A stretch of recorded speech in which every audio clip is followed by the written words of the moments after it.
Welcome back to the International Commission podcast. I'm Bucky Elliott. On this podcast, we talk about all sorts of mission stuff, give you a peek behind the curtain of International Commission, who we are, what we do around the world. You get travel advice, fun stories, inspiring stories, and sometimes learn about how to share the gospel with different people from different worldviews and backgrounds. Today, you're going to meet Alex Wascomb, who is our IT director. Indeed. If indeed that is your title.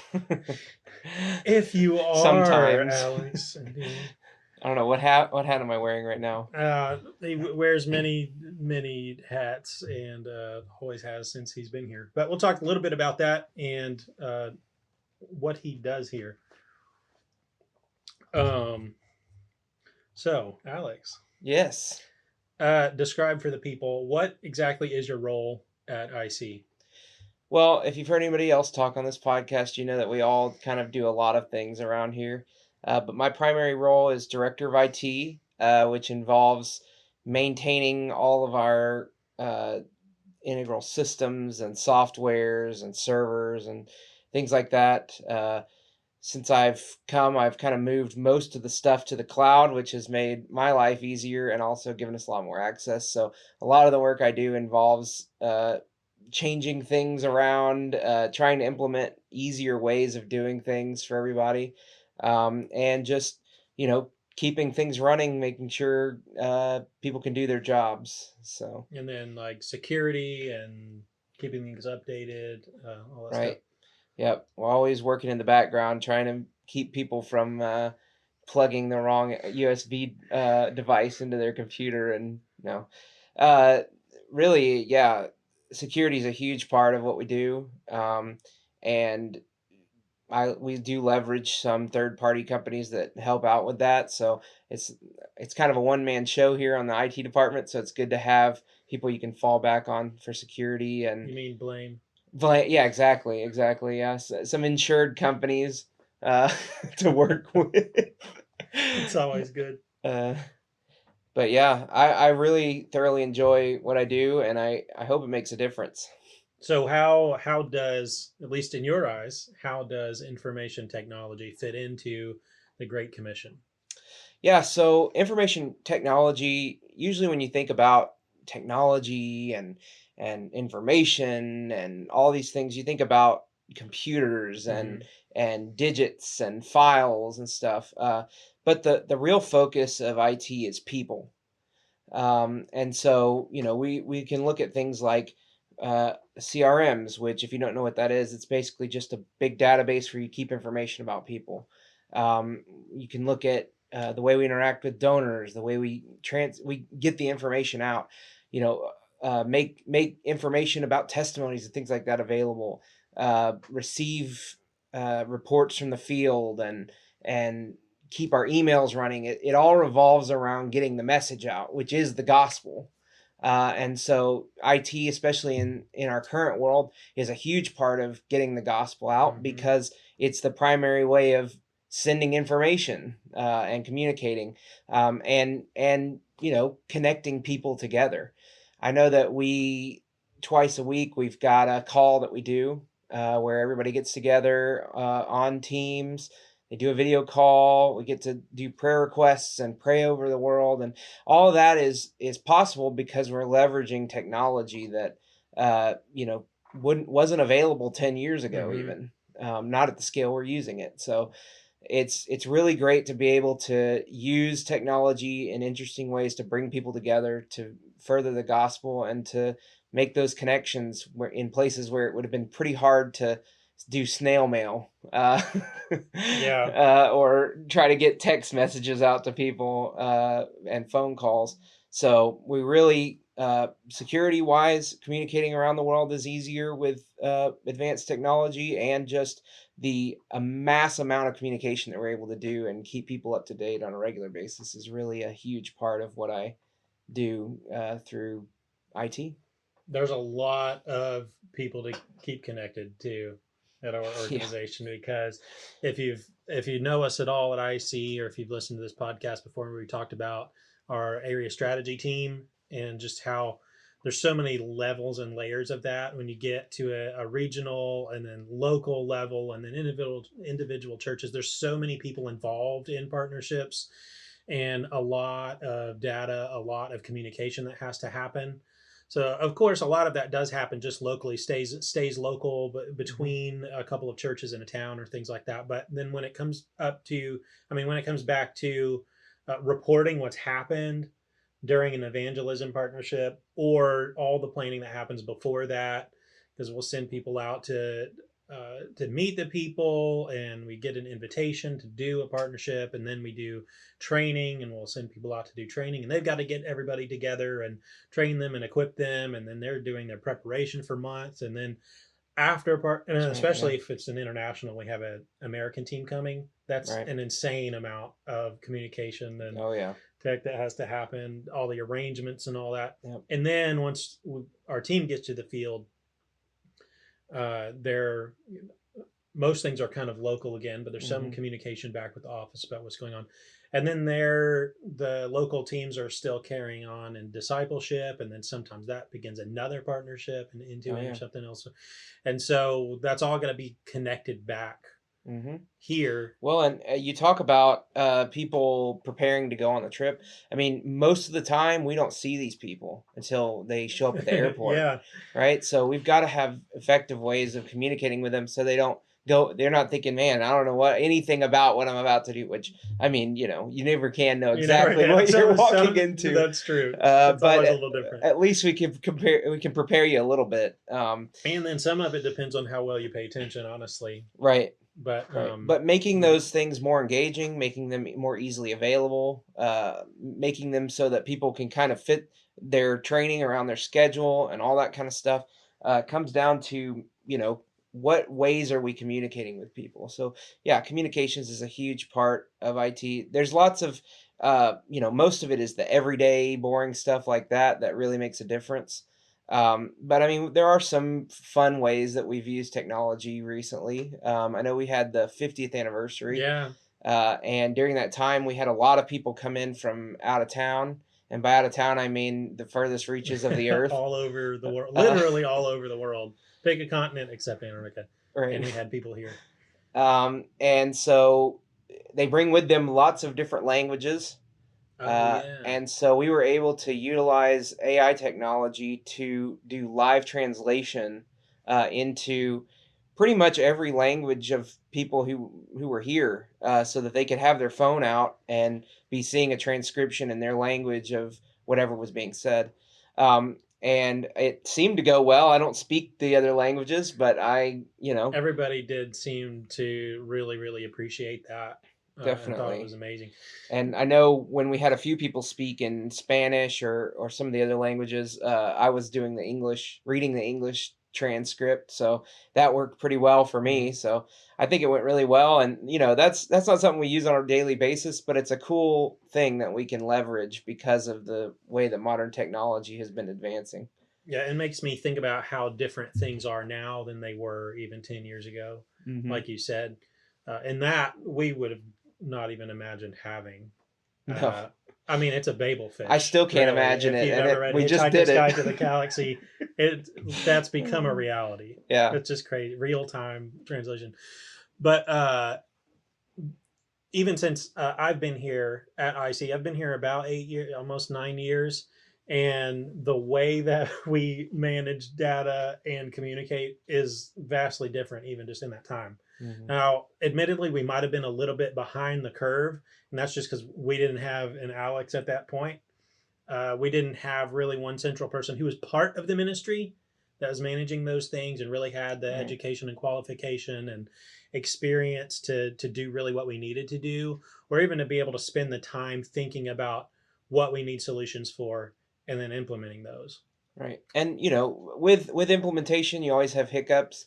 Especially running a one-man show, you kind of get to the things you can get to, and the other stuff kind of falls by the wayside. But that's just inherent of having a small ministry that's doing a huge work around the world.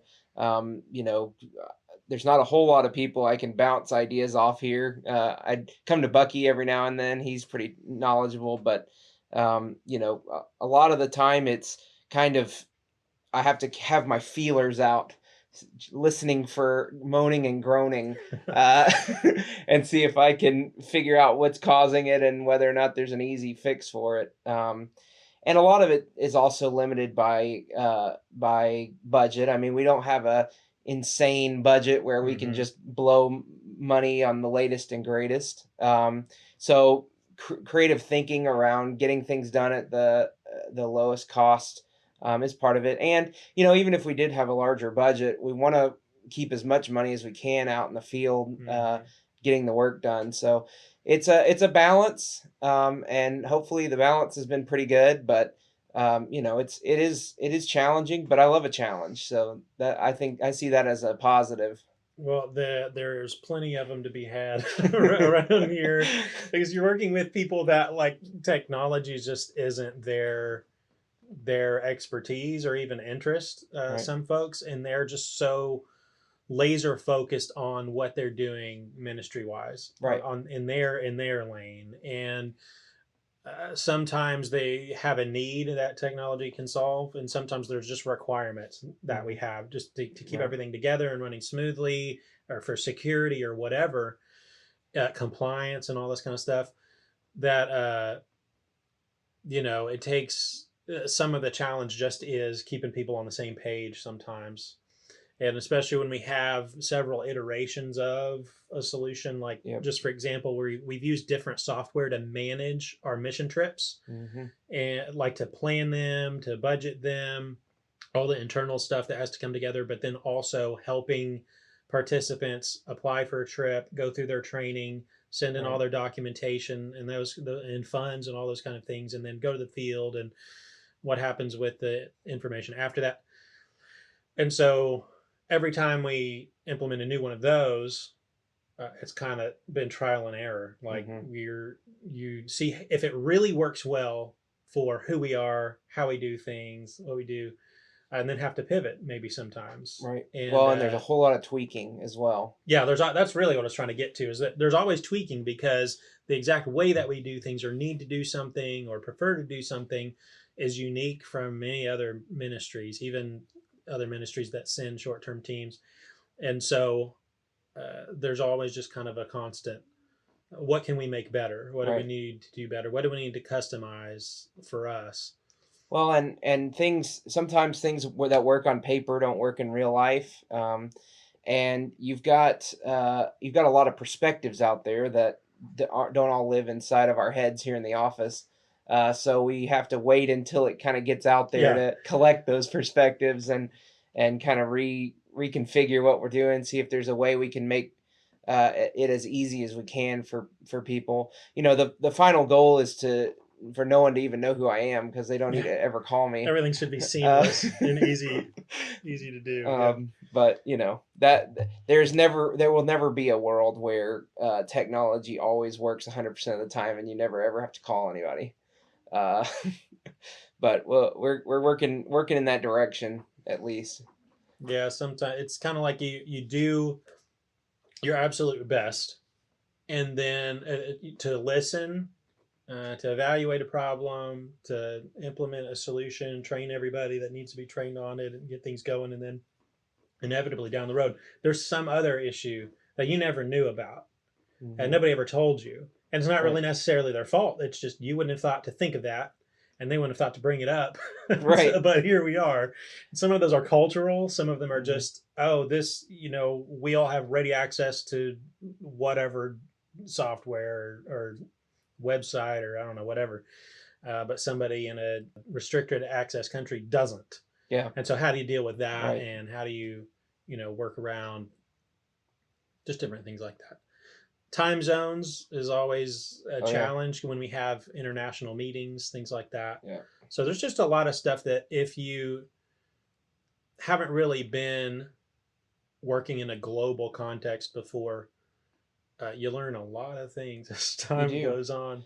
Well, I mean, Different needs out there. one of the things that people don't really think about, I don't think, is the challenge of getting information out into the middle of nowhere, where it's all stored on a server in the U.S. and Right. somebody in Australia is trying to connect to it, and it's they've got pretty good infrastructure in Australia, but they're a It's long still a way long away way from away. us, and so, between getting it out in the middle of the Sahara and then, trying to reach around the world and get information, and do video calls. But a lot of that technology has gotten so much better in recent years, and we're able to leverage it.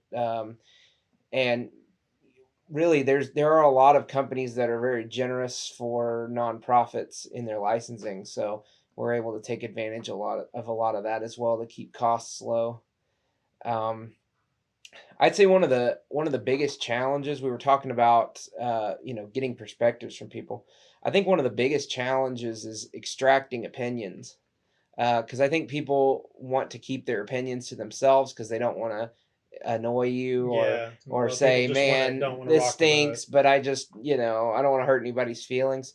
But without that communication, it's very hard to troubleshoot an issue, to improve things, if you can't get good feedback from people. And so, that's part of it, is just checking in with people, saying, how's your work going?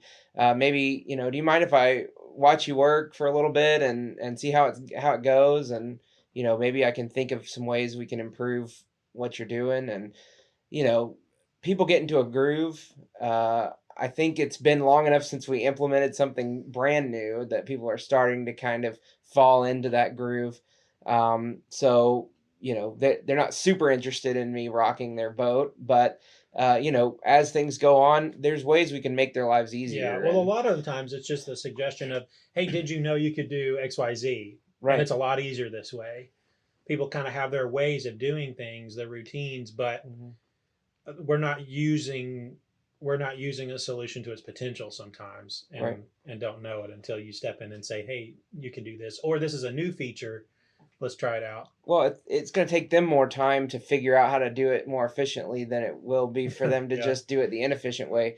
Whereas, I've already figured it out for them, so I can just come in and tell them what to do, and it goes a lot better for them than them having to sit around for hours and figure it out. Because I mean, that's most of my job is just playing with toys and making them work better and better. That's how funny. I make cute little videos and play around on the internet. Yeah, So there so you go. that's what we do around here. Yeah, that's what we do around here. Somehow people come to faith in Christ. I don't. It's pretty wild, right? I don't know. I don't know. So what are some of the big wins that you have seen, things you've accomplished in since your time here at IC? Yeah, one of the things that was my main goal when I came on board, was uh, to see our information available to everyone, everywhere, all the time. Well, not everyone, you know what But I yeah, mean? Everyone everybody who who needs needs it. it. uh, Basically, that was not something that we were doing when I came on board. Most people had their own computers they were coming in with, and we had a little, I mean, it wasn't little, but a server in the back room that had a bunch of files on it, and everybody Mhm. just kind of hooked up to it. And if you had to get to it from somewhere else, you had to try to get on the VPN and get into the network. And how are you going to do this? And oh my goodness, the connection's terrible, and I Mhm. can't get this file, and somebody else has my file open, and I can't, you know and that was one of the things that I wanted to do straight away. And so we were able to leverage uh, the Microsoft 365 licensing, get things moved over to SharePoint. So that SharePoint is just a service that we use to store our files. Um, it'll do a lot of things that we're not doing, but Yeah, case in point. but that's We're okay. underutilizing it It's good probably. enough for us. Yeah. And that was really the win. There was that we had just finished moving all that stuff and getting to a place where we could be 100% remote when COVID hit. And I mean, it was like 2 months later, as soon as everybody was getting comfortable being able to Yeah. access things remotely, COVID hit, and we were all Yeah. locked in our houses. And so that was something that, obviously the Lord knew the timing. He had it all figured out. And it just worked together really well. So Yeah. And That it's was changed how we work it in a has very positive way. a lot. It also gave rise to the video calls that Yeah. we do with the entire staff, because we were doing meetings in the office during the week, where we would all sit around in the conference room and do our prayer time and all that. And everybody that worked outside of the office was left out. Hmm. And there was a real issue getting information to them, letting them know what was going on. That communication line wasn't there. And just camaraderie as a ministry, as a team. Right. These two people knew each other because they worked together. These few people worked together, so they kind of knew each other. And every once in a while, we'd get kind of updates about what's going on over there or over there. But Right. to be able to have everyone all together, Hmm. man, we really needed that, and it's a huge asset. Well, I mean, we now we're able to see when people, my kid is having trouble at whatever, and can you guys pray for that? Hmm. That wouldn't have come across the board. They would have told people local to them, and the, we probably would have never known about it. Maybe a Yeah. couple of us if we were close. But those sorts of things, now we have the ability to talk about it. I see it come up all the time. People wanting prayer requests, sharing praises, sharing what's going on in the field, things that they've come across, and that line is open. And so we've kind of created this virtual water cooler that we're able to sit around and chat, and those communication lines are open and people use them for whatever.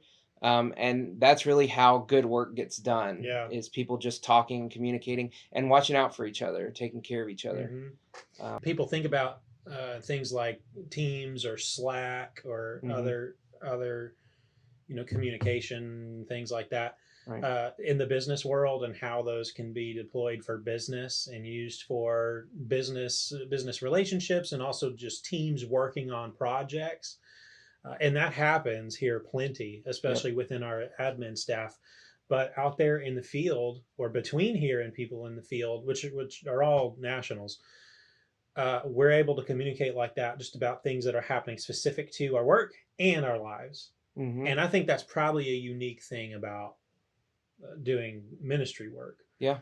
Sure, people share things about their lives in any business, but it's so much more prevalent. This has so much more of a family feel, because ministry is not just our jobs; it's our whole life. Right. Especially some of those guys that are out there Oh in yeah. the field full time, and it's their entire life. And so Hmm. something happening with their family can directly affect whether they Absolutely. can be effective in ministry. So it just all ties together, and it's just really cool to see something that was created, that was invented for making money.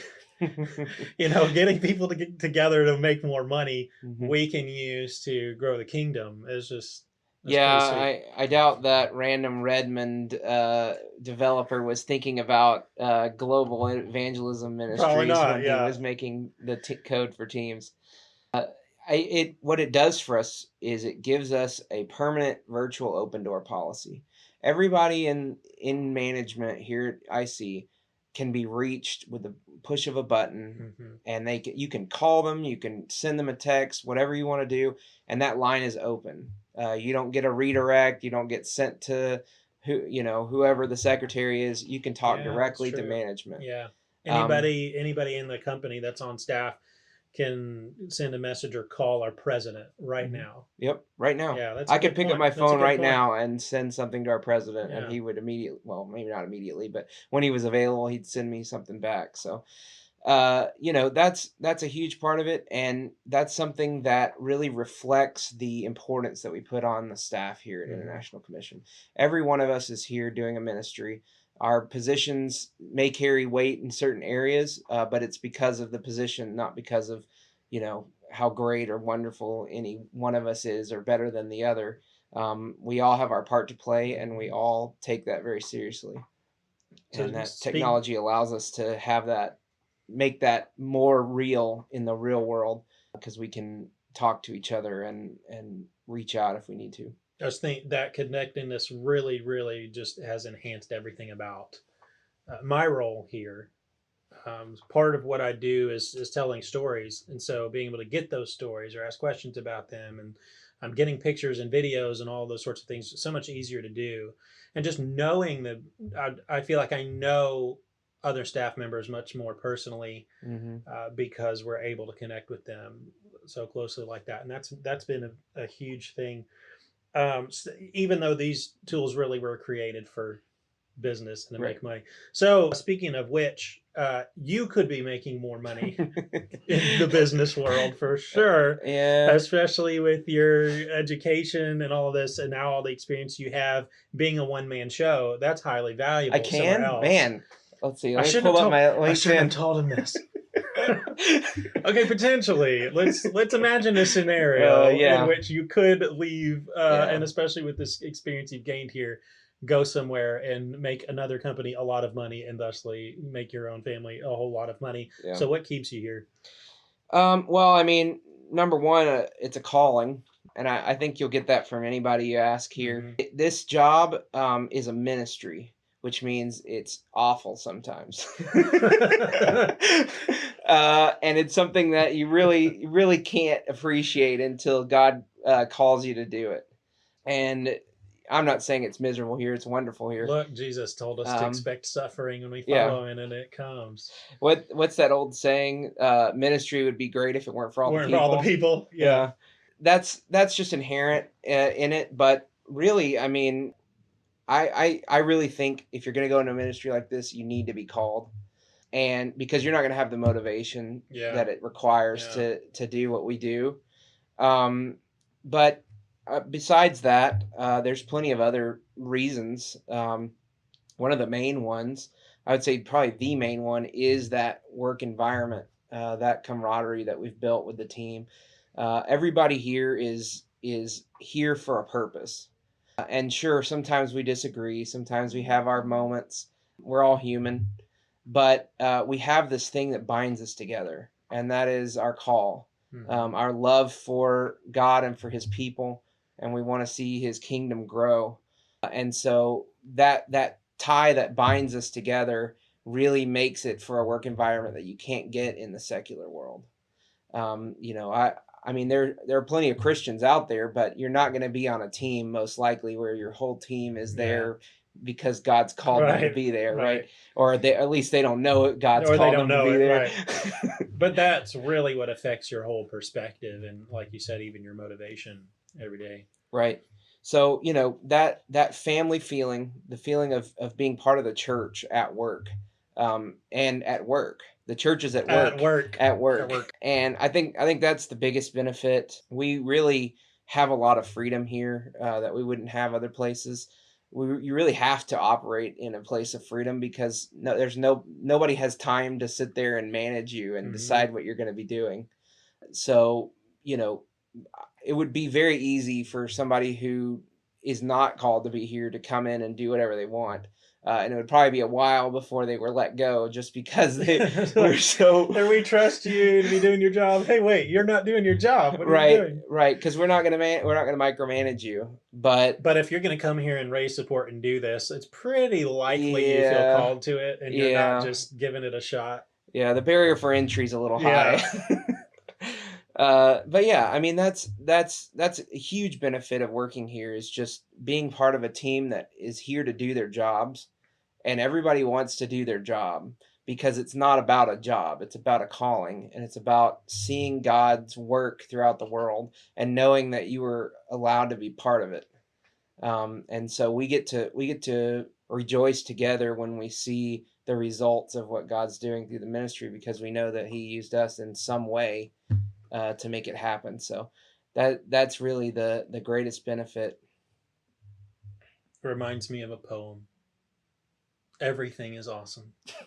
Everything is cool when you're part of a team. Yes. What's your favorite part of this job? Unless that's it. Yeah. So I'm gonna pivot that to what's my favorite part of working IT. All right. I think that my favorite part of working IT is I love puzzles and challenges, and learning something new has a lot of ability keep your mind going, to focus on something, and the reward from learning something new is really great, especially when you can turn around and teach somebody else how to do it, because you know that you fully understand it if you can explain it to someone else. And so that's one of the greatest things about IT to me, is that it's a constantly evolving profession. I mean, everything within the technological sphere has changed dramatically in just a couple short years. Yeah, and then when you think, man, what could be next? It's an AI Yeah, birth, like you're right. explosion. Here we are. We're staring at the face of the next big expansion in technology, and what does AI mean, and what do we do with AI, and how do we protect ourselves from AI from a security perspective? How much of our stuff do we want to be absorbed by AI, and do we have any choice? And we love to utilize it. It does a lot of great things, especially with Bucky's work. That could be a whole other episode. Is how can big scary AI be used for ministry? Because guess what, we've hijacked that too for the kingdom. So yeah, I mean, even the small little things that AI brings are a great benefit. But with any technology, since throwing rocks, there's always a potential to use it for evil, and of course, the world will use it for evil. And we need to understand, how do we set boundaries for ourselves around these technologies? How do we make sure that we're utilizing them for the kingdom and not for evil? And AI it's a new field that everybody's kind of learning.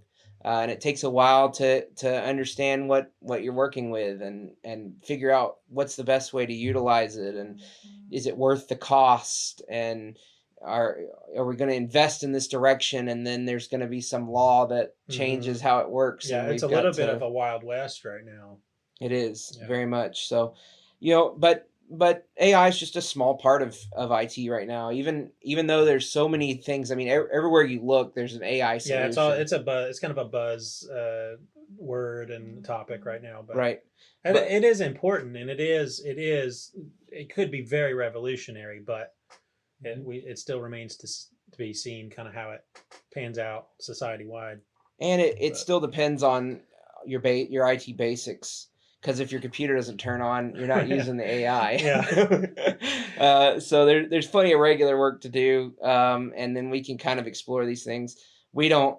I mean, I'm not doing a lot of work with AI right now, just because that's something that I want to see other organizations that have the R&D budget, that have the time, that have the staff, go out and see kind of what they're doing, and then adopt it as we go along. Let them make the mistakes and learn the lessons. Right. So we'll stick with what we've got, and we'll continue to tweak it and make it usable. And then when we do have an opportunity to use AI, like we did with the language translation, in a way that we're pretty sure is going to be good for us, then we'll go that route. I'm not afraid of it, but I also don't want to jump in, knee deep and go all the way in on something like that. So. What's your least favorite part? Oh man, this job. So let's make that about IT as well. Yeah, so what's printers. Your Printers are the worst. Yeah, printers. I agree. Printers. If you want to go into IT, you have to figure out a way to make peace with printers, because they will ruin your life. They will cause you to curse your firstborn, and I mean, if they weren't so heavy, you'd throw them through a window. Maybe that's why they are so bulky. Maybe so. Yeah, they probably have added weight just to keep you from picking them up. There could be another tray here, but it's a lead plate instead. There are people out there who absolutely love printers, but I guarantee you they're printer specialists. Because the rest of us don't want to have to fool with printers. We just want them to work. Right. Yeah. Right. And they half the technology they're using is from the Stone Age, and they're trying to make that work with modern design software and all this stuff. And all the printer's trying to do is get this piece of paper from this side to that side, heat it up a little bit, and put a little ink on there.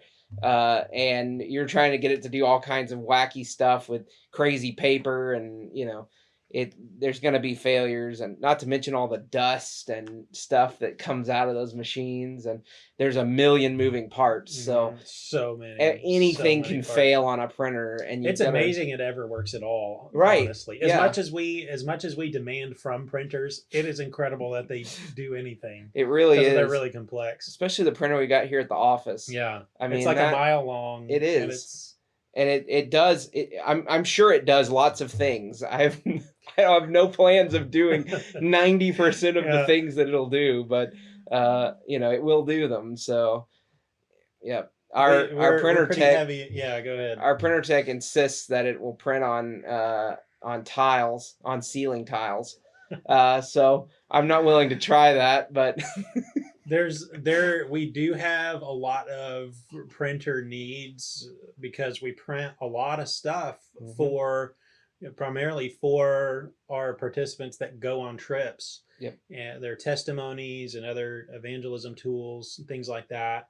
But also just marketing materials for brochures and flyers, things that people take to conferences where we man a table, name tags. Name tags and then events as well. We've got all kinds of stuff for events and donation cards. I mean, just on and on and on. There's a lot of things that we need. So if you're wondering what in the world does an evangelism ministry need with a fancy printer, a lot. Yeah, that printer runs. I mean, we're here in the office twice a week, and it runs about 4 times a week because somebody's coming up here to run it all by themselves. Yeah, actually, right now as we speak, JT, who's our mobilization VP, he's in there printing things for our team going to Chile soon, and so it's always busy. Well, you don't want to have to, you don't want to be in Nepal, and the only way you've got your testimony is with your mouth, and you can show them something on your phone. And you want them to have something they can take with them that's special that you've given to them, and that all of that requires printing, and a whole lot of it, because you want to be able to hand that to as many people as you can. And a lot of the churches we work with use the contact card that you can tear off there to keep track of everybody that they visited, and that's really an essential part of the partnerships we do, as keeping up with the people so you can follow up with them. We also have discipleship materials for churches. So when we do a project, they have the opportunity, or a partnership, excuse me. When we do a partnership, we're getting used to that. When we do a partnership, we have those materials available for them to do discipleship, because we don't think that our job is done when we've raked in the numbers and gotten hands raised. We want to see those churches grow and develop, and we want to see people grow in their relationship with Christ. So we also need to get out discipleship materials to them. Yep. So that's it. So printers are a challenge. There. I will personally pay someone to come here and work the printer so I don't have to. Hey, hear that? So here's how that really works, folks. Come here and you don't have to raise support. Alex will pay you. That's right. I've got about $20 a week salary. Okay, there's the salary, $20 a week. You might have to raise a little on top of that, depending on your needs, but there you have it. All right, we're going to go on to a segment of storytelling called Weird. You're really weird. Tell us some of the weirdest things that you've experienced. Well, we'll start in the field so I can tell the stories that Bucky wants me to tell, and then we'll see if we have time for other stories. But these are doozies. So I have been on exactly one international project with IC, and a lot of that is due to COVID, and then me having a child has made it difficult for me to get around. But because I came shortly before COVID started, so I went with IC to Peru. And several of the people that work with us here in the office were on that trip as well. But during that trip, lots of great and wonderful things happened. And lots of crazy things that you'd only expect on a trip where you're going to tell people about Jesus would happen. So we get on the plane, and and I guess this is Saturday or Friday. Let's see, the thing would have been Saturday, so I guess it was Friday. We get on the plane. We board at DFW, and we fly south to Peru. That's where we're headed. And we're flying along. Things are great. It's about 12 o'clock a.m., 1 o'clock a.m. on Saturday morning, and we're just cruising along. And all of a sudden, there's a strange noise. Always good on a plane. And it wasn't like loud or explosive or anything. It was like a noise. And I look out my window, of which I can see I'm right on the wing, right behind the wing. And so I can see the lights from the aircraft. And I see this like black kind of floating past the lights as we go, which usually clouds aren't black. Yeah. Typically not. And probably 20 minutes later, we get a report from the pilot letting us know that we're going to be making an unscheduled landing in Cancun, Mexico. Hey, yeah. I think anybody would sign up for an unscheduled landing in Cancun. Yeah. So we were really excited to be landing in Cancun. And so we flew around a little bit because the airport at Cancun was closed. How And convenient. they finally made a gate for us. Because it was the middle of the night. Right. Yeah. It was 1 o'clock in the morning or whatever. I guess by then it was about 2 o'clock in the morning. Still. But yeah, pretty early. Not really primary business time for Cancun. So or is it? Or is it? Not at the airport. Not with the commercial flights anyway. So so we land, and this is November as well, so it's not like crazy Cancun season or anything. Yeah. So we land in the land at the gate. Well, we don't land at the gate. Land on the tarmac. We go to the gate. We get off, and they kind of sit there, and they're like, "Oh yeah, we gotta have somebody do a little checkup on the plane. We had a few concerning reports, and so we just want to make sure everything's okay." So we sit there for about an hour or so, and I guess one of the staff from the flight comes out and says, "Okay, we're going to start moving to immigration, so everybody make your way and get in line." And of course, at this point, we're like, okay, something's horribly wrong with the plane. They say, we will leave tomorrow morning as soon as we can get another plane out here. So they had to fly another plane out because ours was inserviceable. So we got in line, and all the passengers from the plane went downstairs into the basement where we got in line. And it took another probably 2 hours to get through immigration. Gosh. And I was there with some kids who were like 3 and 4. Oh, they were having a good time. And they're, it's middle of the night, they're not sane at all. And I'm just trying to help their poor mother who's traveling by herself with these kids. Not someone that's part of our group or anything, just one of the passengers on the plane. And, I kind of entertained them for a while, and we made it through, but I was exhausted. Everybody was exhausted. We get on a bus. They drive us to a resort hotel. Oh, not huge, massive resort. And, it's got slides and all kinds of crazy stuff. My room is on like the 6th floor overlooking this. There's a statue in the middle of the thing. I mean, it's just this grandiose hotel.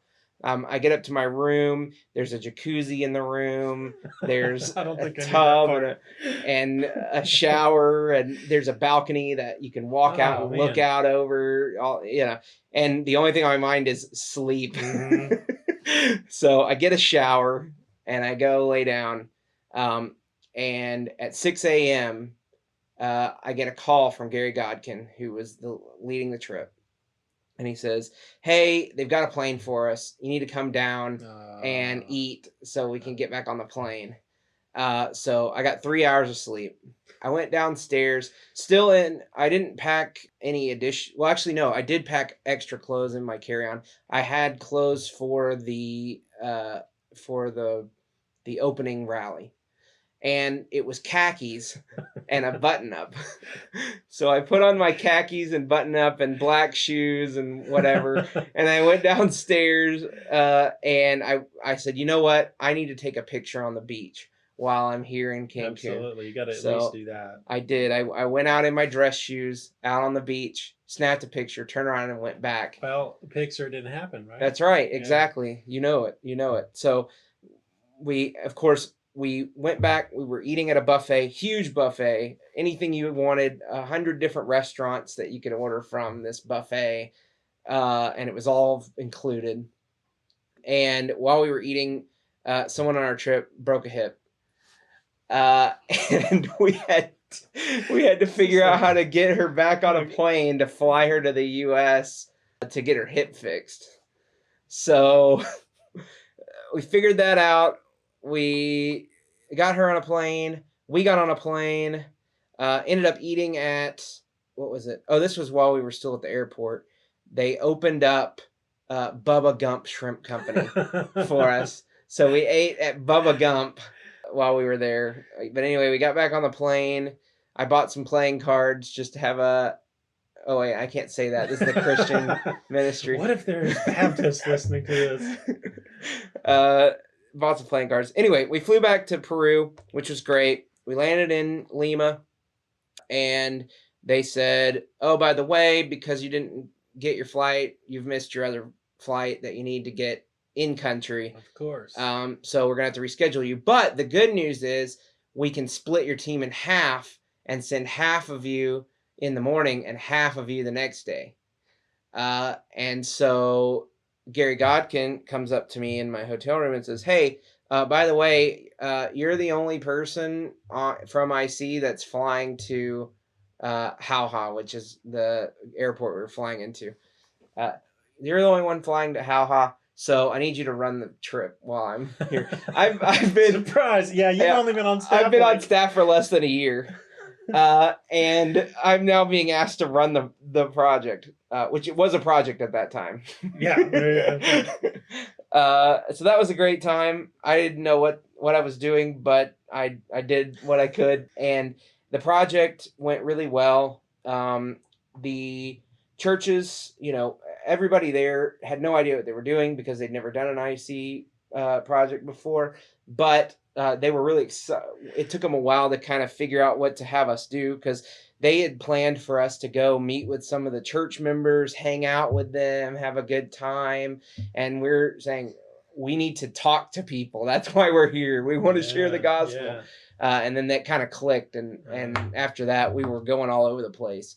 But, we did spend a lot of time doing that. But one of the things they had us do was one of the families at the church said, we know somebody who really needs the gospel. And so we said, well, sign us up. Mm-hmm. We're going. We got in their truck. We didn't go to Cancun for nothing. We got in their truck and we drove out into the middle of nowhere. And I mean, it's, Peru is not the poorest country in the world. But these were some of the poorest people. Yeah, there are some very, very impoverished villages. It was basically improvised structures that people were living in with cable TV. Yeah. And that was kind of the situation. So we visited several people. We visited a man who was dying and his family and prayed over them. And we kind of went around and did visits. And then they said, okay, we've got somebody over here. We need you to come see him. So we said, great. We got in the truck. We drove over there. We got out.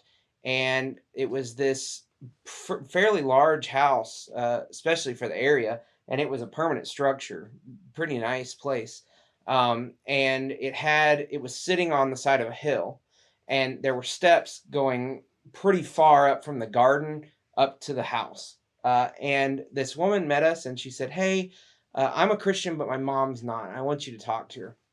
Great. So we went over there and we sat down and I had my translator there and my partner that was working with me there.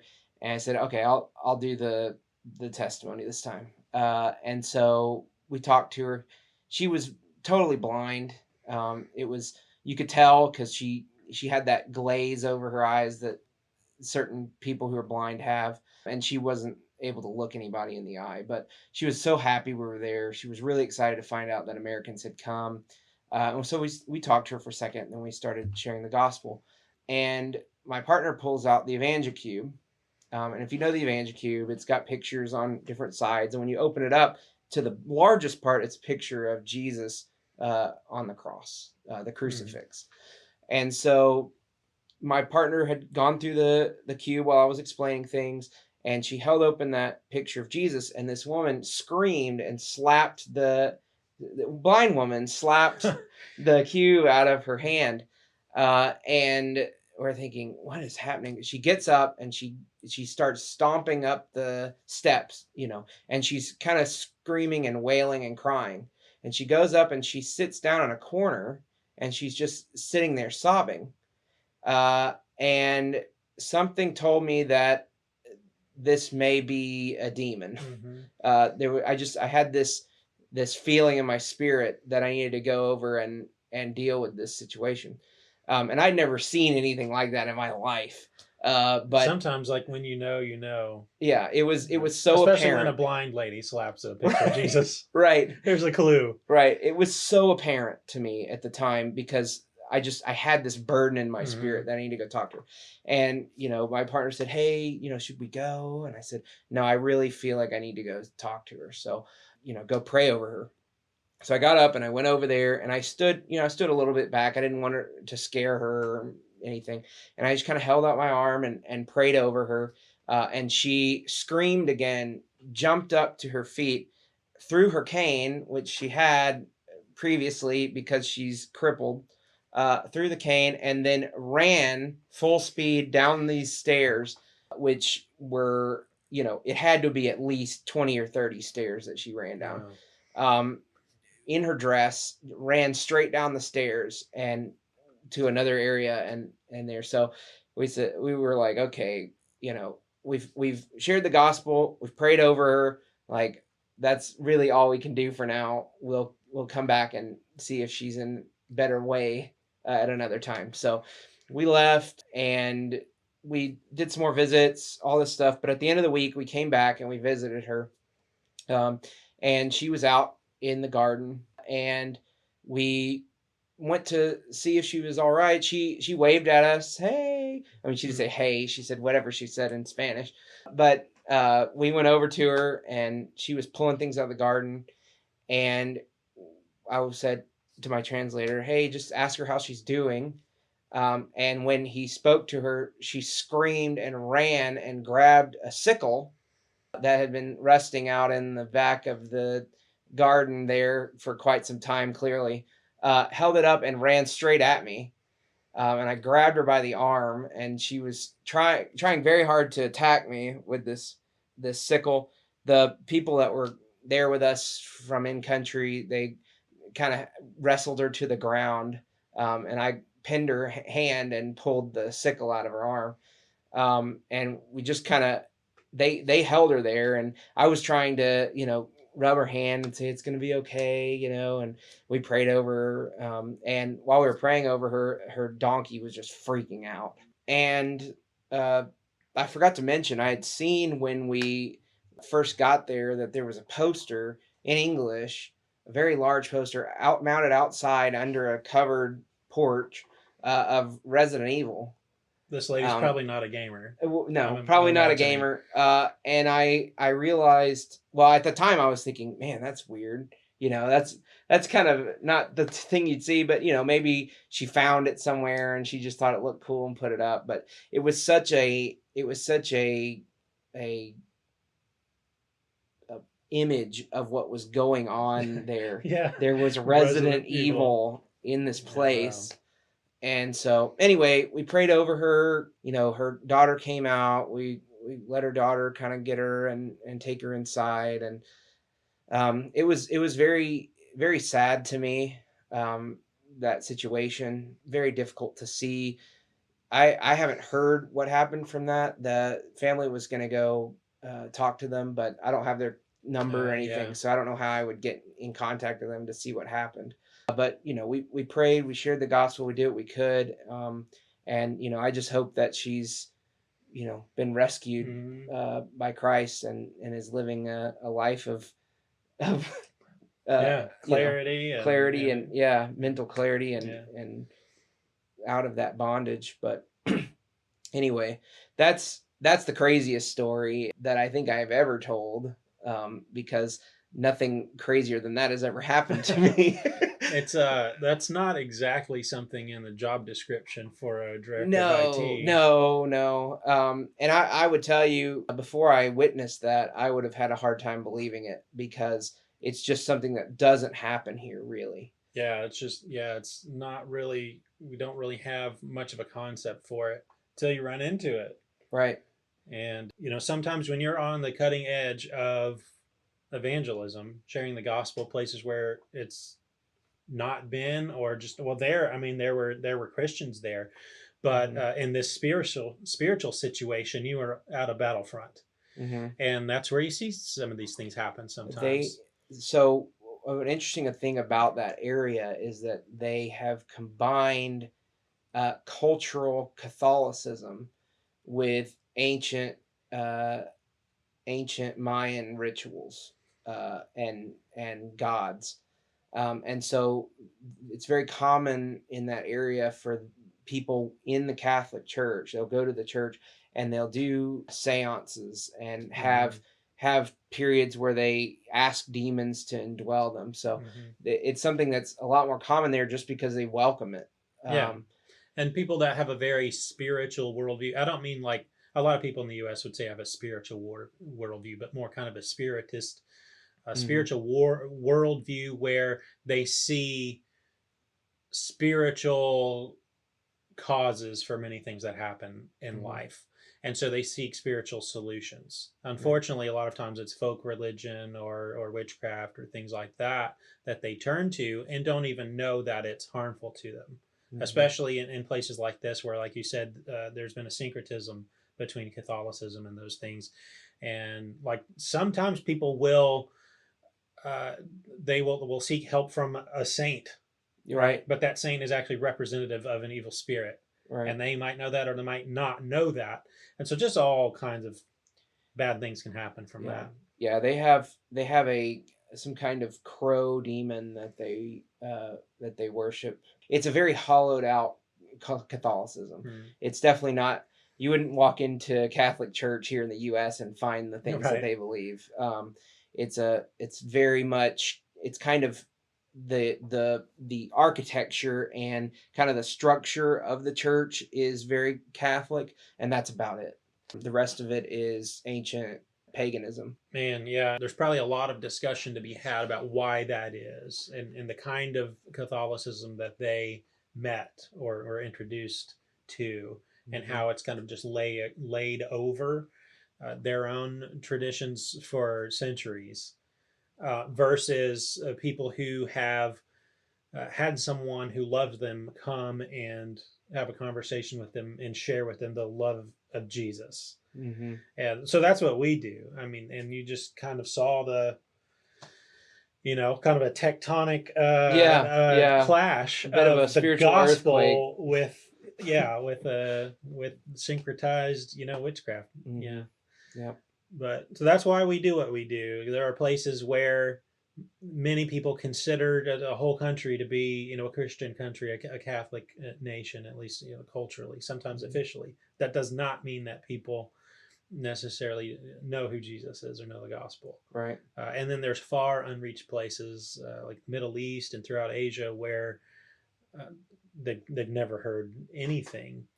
But all of those places can be just as unreached with Right. the good news of Jesus. Right. And even here at home in the U.S., I mean, I've been surprised in recent years, people that I've talked to, some in urban areas, some in very rural areas, who have absolutely no biblical knowledge, really have Hmm. no idea who Jesus is. I mean, I've Yeah. known people that like have never seen a Bible, and that will kind of blow your paradigm. But that's the world we're living in, It so is. that's why we do this.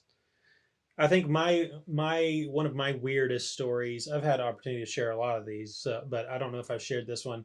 It's not going to be anywhere. It's not going to match that at Oh, all. well, I don't. I wish I could just go back and have it not Yeah, I happen. was like, So I wouldn't rather be able to top anybody's story. yeah. Because that is a sad situation, and we hope and we pray that that lady does have a relationship with Yeah. Christ now. And I mean, it would be awesome to go to heaven and see her there. Yeah, And, yeah. Well, you never know what the seeds that you planted, what those are going to grow into, yeah. and that's what our job is. A lot of times is just to sow those seeds, and especially in the kind of partnership that we work in with believers around the world, we get to sow those seeds. Sometimes we get to water them. Sometimes we get to see the harvest. Yeah. But in any case, we know that they're long term to continue watering those, and so you never know. But we So did sometimes see, we won't meet someone again until maybe we do see them in heaven, and right. we just had a small part to play in it. We did see a little bit of the benefit from that came from it because we were speaking with the church members who'd gone with us, and they were encouraged to go and share the gospel with people who they had been afraid of, because they said they saw courage in us going back and wanting to finish sharing the gospel, even though it was Yeah, a crazy situation. That emboldened them to go and share where they had kind of been afraid, or didn't think that people really could change.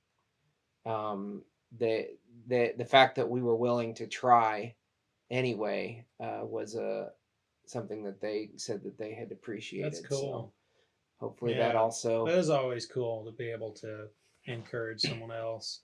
Set an example, kind of model. We when we trust Christ, we trust Him. Right. Like we trust Him with what's going to happen, and we trust Him with the results. Many people would have discounted that lady and just thought, well, she's not going to listen Mm-hmm. to the gospel, and either because they're afraid or because they think it's not going to make any difference, they might not go back. But Right. But maybe that's the different call now. was there. Yeah, The call was there. The Holy Spirit was telling us to finish what we started, and so he's going to use that. How he's going to use that, it's not really up to me, but it's great when you do get feedback like that and know that you're part of sharpening people across the world, in other places in the world that are still there when you leave and can do the work. yeah. Of the ministry. That's maybe one of the most important parts. We strengthen and encourage each other. Iron sharpens iron. You've learned a lot of things from that experience, and the Absolutely. people there learned a lot of things, and you both walk away better and more emboldened to share the gospel. Speaking of fears, so one time that I was in Ukraine, I was in a very rural part of Ukraine.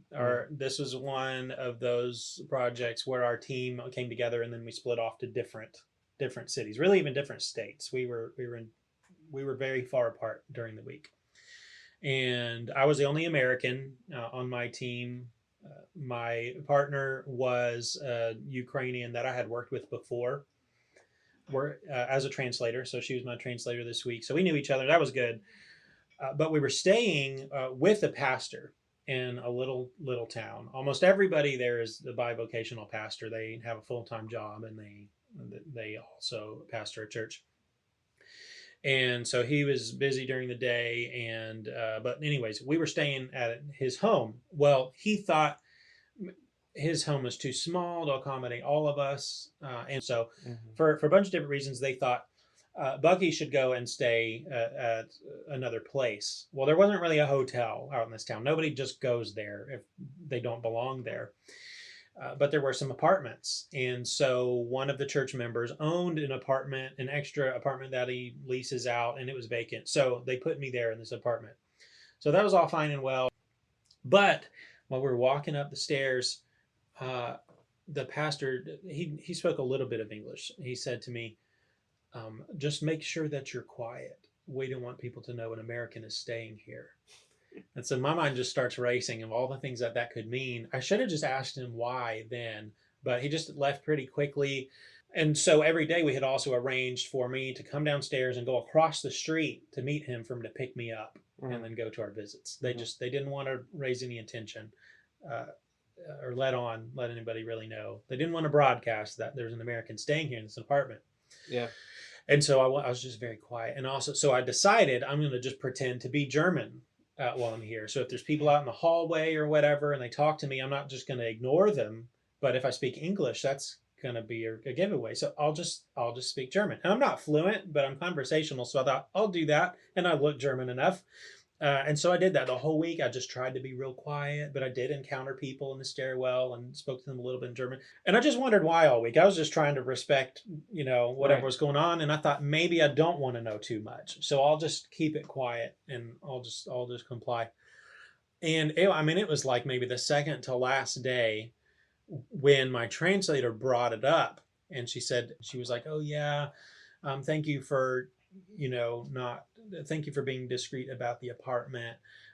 We didn't want someone to get the wrong idea that maybe we were spending a lot of money to accommodate an American. And I was like, that's it.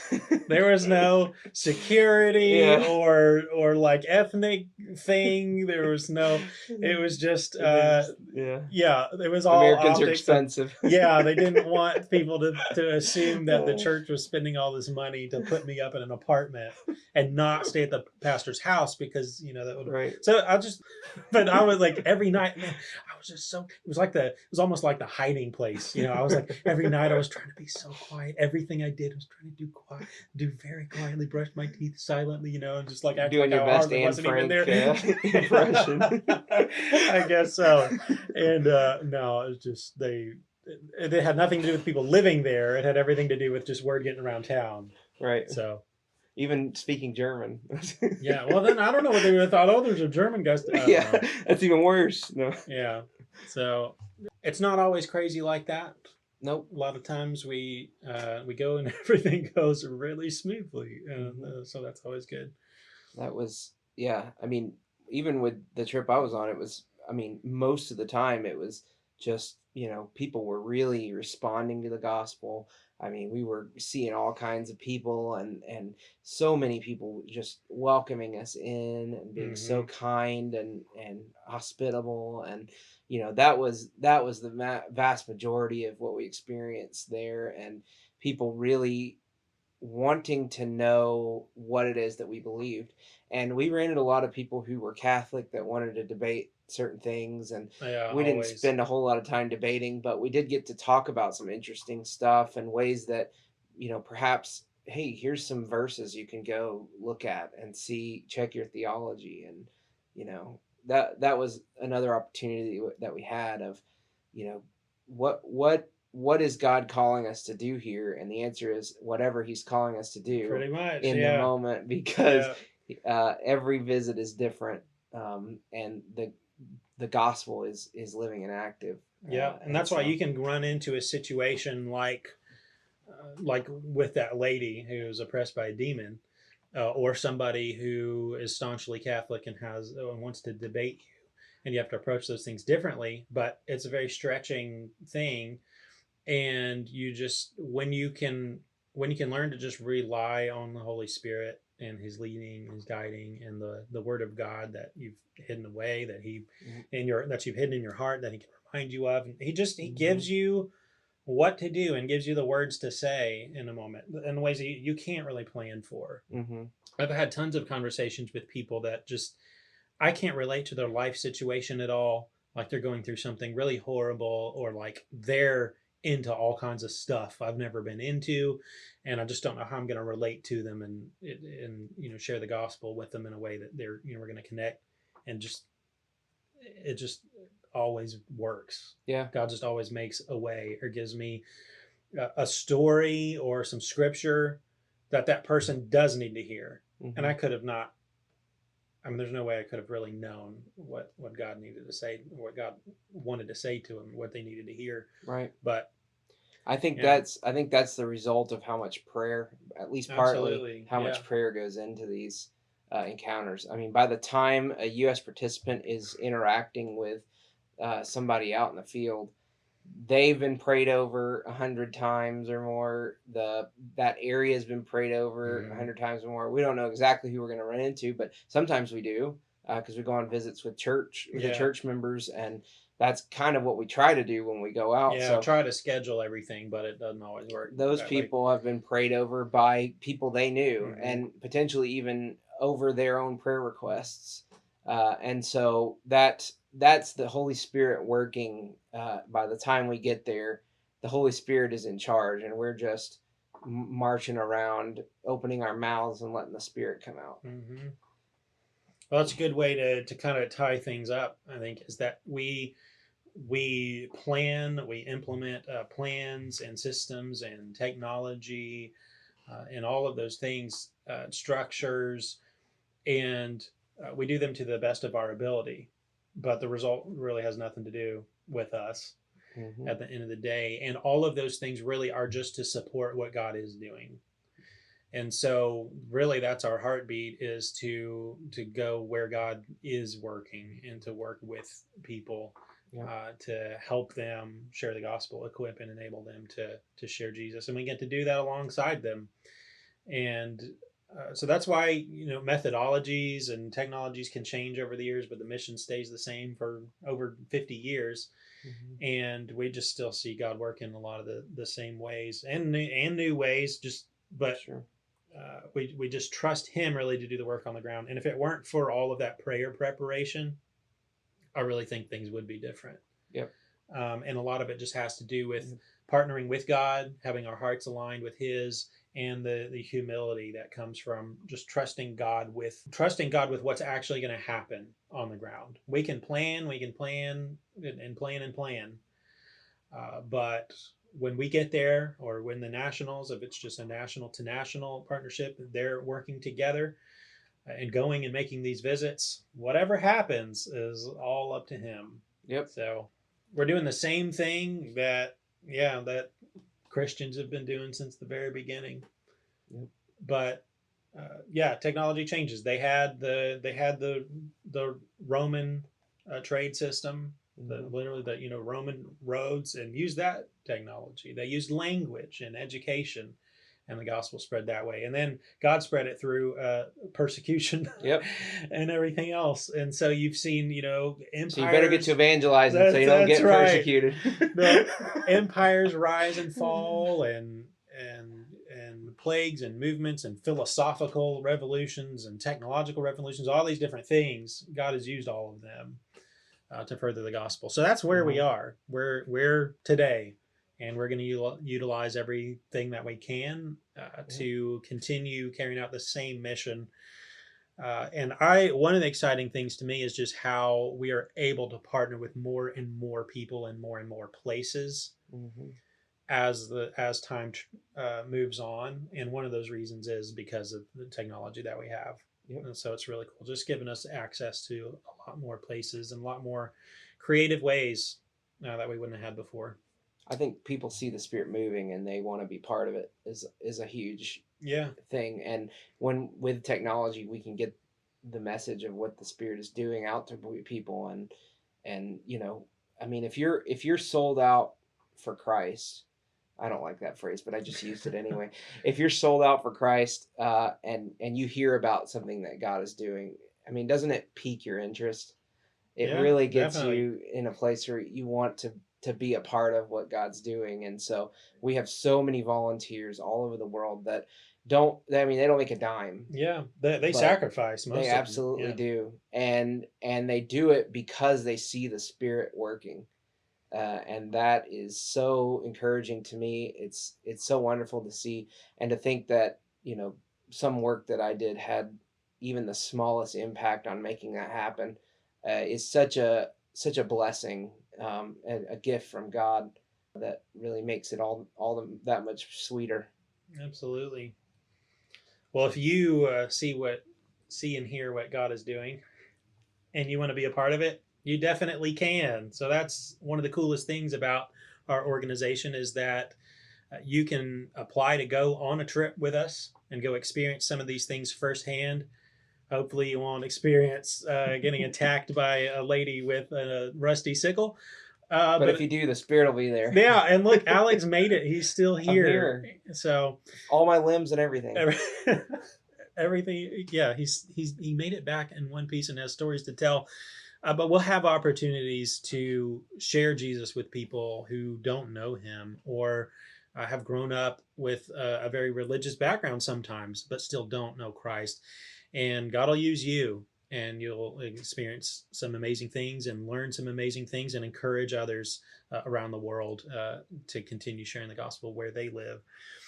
You can sign up to go on a trip with us. 2025, I think we've got like 25 trips scheduled. That's the goal. To the website. You can also sponsor an end-to-end partnership, and that enables nationals in a certain place to continue carrying on this work even without an American team coming. So many other different ways you can get involved. And hey, if this is really tugging at your heart and you want to join our staff, we can always use more team members. So you can check that out. Go to internationalcommission.org and explore all of those opportunities. And we're going to just continue on equipping and enabling everyone that we can, so everybody's had a chance to hear the name of Jesus. And we hope you join us.